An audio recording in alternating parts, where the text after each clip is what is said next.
what's going on, y'all? T-Bob here. And Jake as well.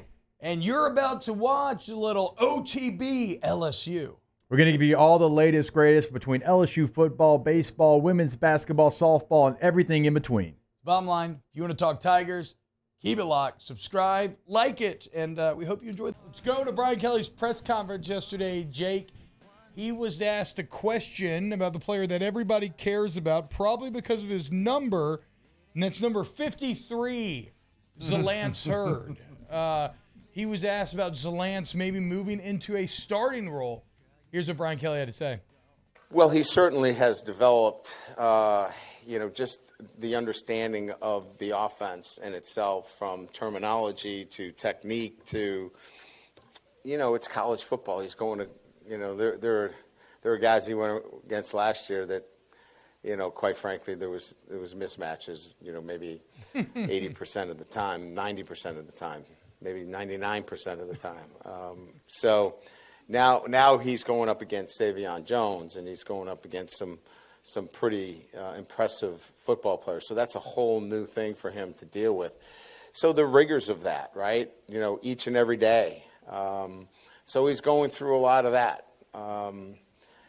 But is he pushing for a starting position? He's a guy that, we're giving, reps to. We got to find the best 5 guys. And then the next is the 6th and 7th. So he's in the mix, and he's out there competing hard. Very interesting there. If you haven't seen Zalance Heard, he already looks like a man, right? So that would explain the 99% of the time mismatches in high school. But, Jake, if you're just looking at ceiling, your best 5 probably is with Will Campbell, Zalance Heard, and Emory Jones all on the field at the same time.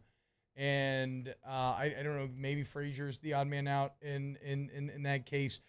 It feels a little high stakes for the FSU game to put him in that spot, but I wouldn't be surprised if through the year that starts to develop a bit. So something like that, and listening to that kind of tells me a couple of different things. Like, yeah, he is pushing, but also if you had a guard get hurt, you would be okay moving Emory Jones down to guard and him to tackle, and not bring in a guard and leave Emory Jones to tackle. And that's nothing that Emory Jones has done at tackle or hasn't done at tackle. That feels like, hey, we want you to be the first guy up, and we can slot Jones down to guard because he's done it before in his career. That's what we thought his career was going to look like. He's more natural at LSU. He's I would agree with that. Guard, and he's just talented enough where he could kick out and play tackle at a very, very high level. And so I think that tells you that as well. So if you have an injury on the offensive line, he would be the first guy in, regardless maybe of position. If it was one of the tackles, he's in. If it's one of the guards, he's in. And then here comes Emory Jones kicking down.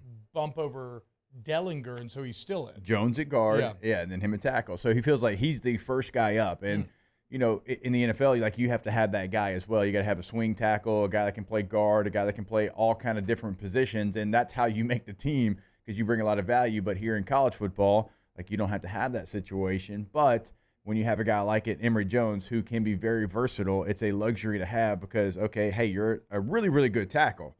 Make no mistake about it. You are an all-conference type tackle. Maybe not first team, but you're that kind of tackle. But you also can help us at guard, and we have this other tackle that we feel like would be better than any guard that we could bring in.